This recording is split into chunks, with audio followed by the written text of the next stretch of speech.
all the disrespect before you play back. Button check. Button check. What is up, Butt Check family? Welcome back to yet again a beautiful damn day. It is Saturday. The weekend is here. We done made it. Thank you guys for tuning in one more time to check these buttons. Chapters down below, sub button right there. Appreciate you guys for taking the time always to help the channel grow. We got two hot topics right now. Some of them just broke yesterday, so without further ado, let's get some buttons. Let's go. All right, now into them first set of that Smash or Melee god they call Mango is officially retired buttons that need to be checked. Now, I thought this was interesting because we do cover some Smash news here and there.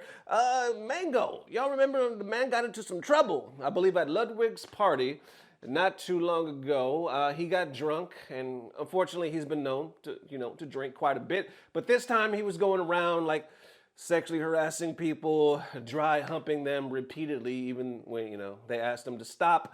And he's kind of been banned, I guess, for a year or so out of the community. Well, apparently he went on stream the other day and he made a statement saying he has no intention on coming back, even when the ban is lifted. Check out the clip. Well, I have no intentions of ever playing Melee again. Unless I desperately need money. So if you see me entering Melee, just know I need money. And it all went wrong somehow. And League of Legends ain't paying the bills no more. We'll see.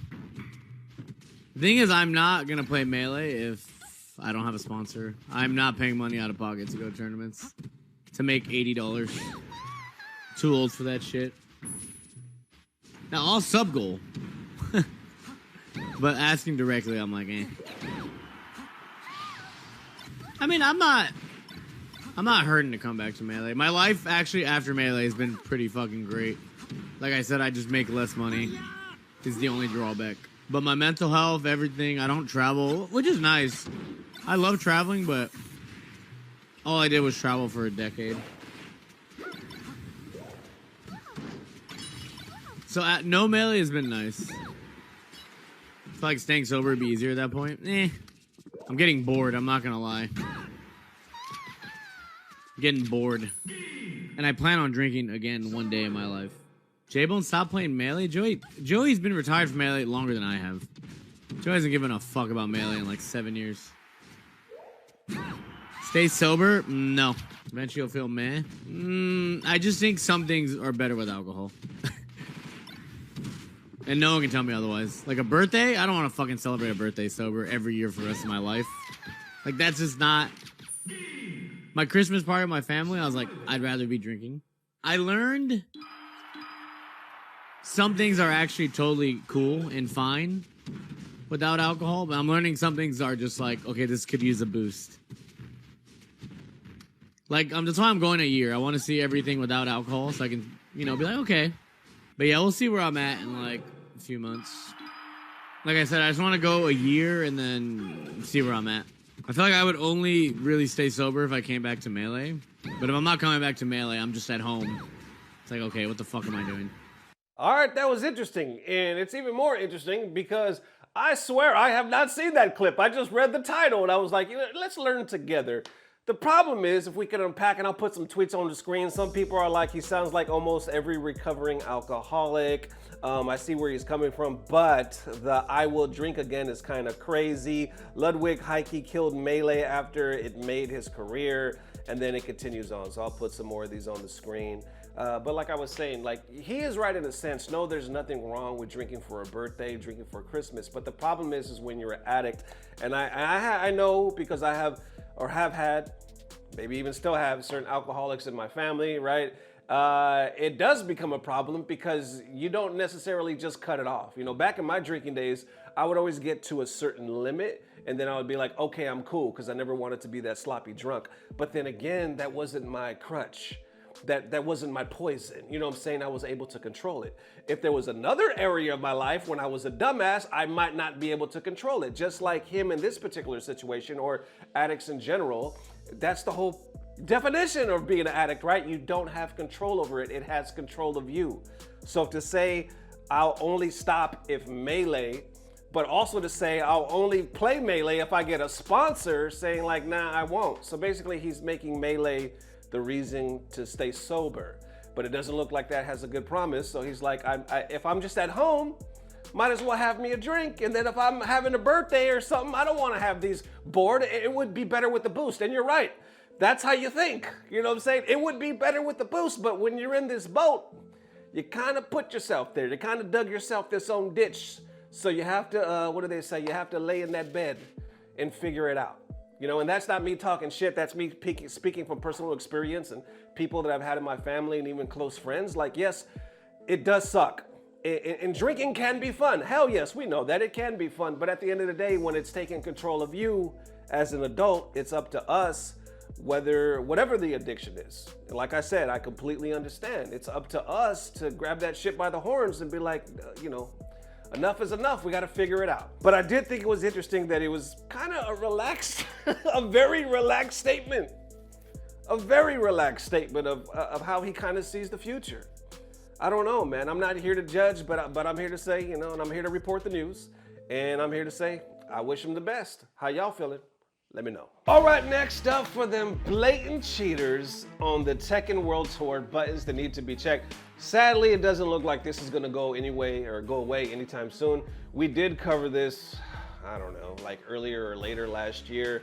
A lot of concerns because apparently people are creating inflated numbers in certain dojos and they're simply getting away with it because there's not really too deep of an investigation, but also there's not really too many overseeing it. So it's almost like you could just create something, inflate it, DQ people, like just make believe names, and you could put yourself at number 1, number 2, number 3. We've seen it. So from there, apparently it is still happening. I saw this pop off just yesterday by the time I'm recording this. So first I noticed Bandai Namco Esports official page. They're posting a bunch of players that done qualified for the TWT right here, basically just congratulating them, and you see all of this, and you know, congratulations, they're making their way to the main stage. Now, ironically enough, I didn't see any of these. The first one I saw was this one right here. And then I clicked on it because somebody tagged me in it. And then, so right here, you see them tagging me in the story. And then if you go down, it says, the way y'all promote blatant cheaters who don't deserve their placement is so tough. Keep it, Bandai Namco Esports, fire. And then Inner Balance is what we're calling DQ strats now. He sure was guided by a lot of inner balance then. I bet others who had more inner balance if they didn't have such competitive integrity. And LOL, what a joke. And maybe Oceana can have a rep next year that didn't cheat their way to the top of the leaderboard.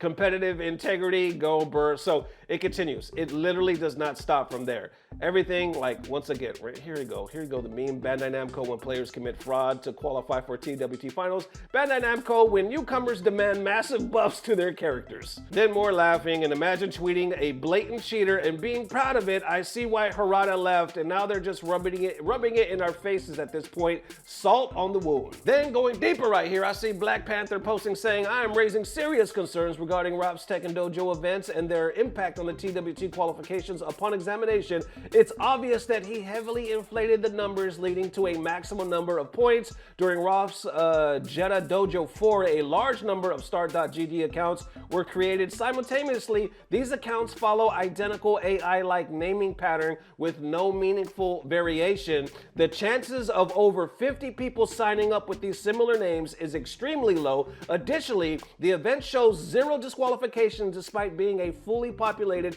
96-player dojo, which is highly unusual. Multiple notable players who consistently place well in most tournaments got very unusual placements. Then I see others actually responding to Black Panther right here saying points for this tournament remain validated on the TWT leaderboard, tagging BNE Esports. A post is owed to the Tekken community explaining what you have reviewed that you have reviewed the allegations regarding this specific dojo. We need to hear your reasoning and conclusions. Then you got more saying, I still cannot believe I found 4 G dojos while I was investigating the first of these dojos. Right here you see dojo 2 and 3. And then Oceana also needs investigation. It is the second year in a row that this has occurred. BNE continuing to reward bad sportsmanship. Then even more pros respond right here, like Shadow saying, I too would really appreciate a statement regarding the situation, seeing as it could affect my qualification status to TWT finals, which is interesting because I did read a couple of tweets saying that they believe other numbers of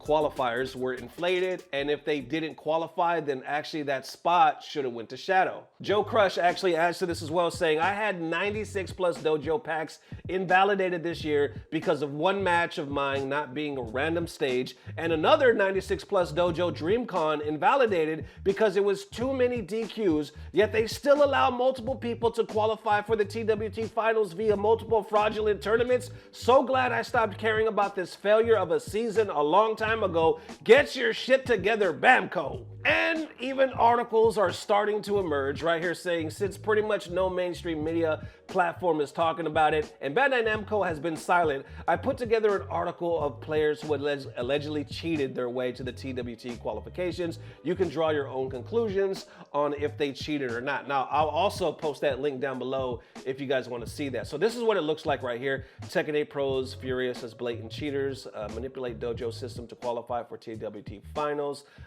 It's a big read. It is a big read, so we won't go through it all. I did highlight one section saying 96 players are required to get full dojo points, but Bandai Namco's moderation of these players is loose, to say the least. The only requirement is that these players show up on the Start GG page as registered players. Anybody could make an account and sign up for a tournament, and the results are recorded by organizers on site. It's essentially a trust system. From there, if you keep scrolling, you'll see like video footage. There's even more tweets talking about it's so disheartening to see Bandai Namco be provided with irrefutable evidence of cheating results and still reward the cheaters. So like I said, it's a good read. Link down below. There we have it right now. What the hell is happening? And then Harada's gone. Ain't that so disheartening? Harada is officially out of here, and that's sad in so many ways. Not so because he was like such a big part of the community, but I actually enjoyed talking and presenting news stories about Harada. Harada was a character. He liked to pop off. He liked to talk that shit. Don't ask me for shit. He was very vocal. Sometimes it was funny. Sometimes it was to his dismay. But he was out there and he was giving his all to the community. And now that part of the Tekken scene, that identity, that was huge. And it's gone. And we're currently left with this. Now, I know that's sounding like a doomer. But that's just the way it feels right now. I hope they could somehow pull it out their ass and turn this whole Tekken 8 thing around. But this, on top of this, on top of that, it just doesn't feel good. How y'all feeling? Let me know. And there it is one more time, Butt Check family. Thank you guys for tuning in on this beautiful Saturday, man. We will be posting another video on the second channel, either tonight or Sunday morning. So I hope you guys catch that. If not, if I don't catch you there, I will catch you guys here tomorrow morning. So, or actually tomorrow sometime. So thank you guys for the amazing love. I'll see you soon as always. I don't know what it is, man. Especially now. I don't know what it is, but hey, good news is somehow, some way, it's about to get better. Love y'all, family. Peace. Blah blah blah. Subscribe. ジャスパ取られるねでしょ。すごいジャスパ取られる。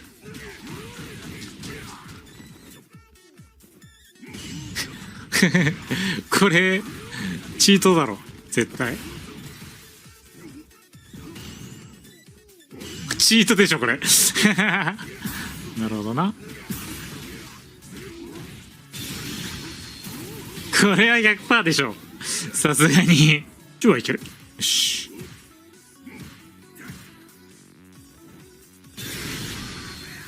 ああこれは飛ばれんだな。はあこれは飛ばれんだ。なるほどね。どうしようこっから。これはいける？あこれはいけんだ。それだけ見てたらさすがにか。おうチューもいけたっけ？オンにしたかチート。